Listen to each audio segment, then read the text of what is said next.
Hi again, Dr. Kathleen Young, board certified child, adolescent, and adult psychiatrist.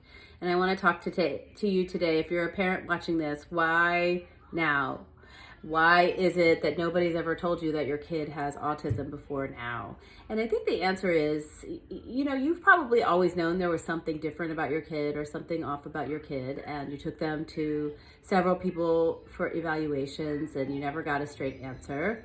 And so when someone finally tells you it's autism, you're left scratching your head or feeling surprised or questioning the diagnosis. And I think that's totally understandable, especially if your kid has a less obvious presentation of autism spectrum disorder. But that doesn't mean that they don't have it.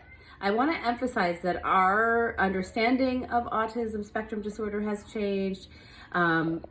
We've sort of broadened out what we think about and include in autism, and we've moved away from this really stereotyped way of thinking about autism. And so I think sometimes clinicians haven't been well educated in what autism is, or, there's a stigma around autism, and so they may be a little more reluctant to make that diagnosis because they don't want to upset the family or they don't want to be wrong about it.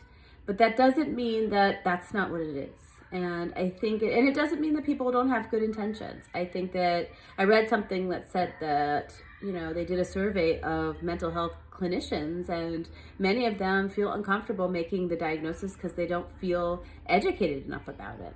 So I say all this not to criticize the people that you've seen before, but more just to tell you that, just because it wasn't diagnosed before doesn't mean it didn't exist or that it's not autism.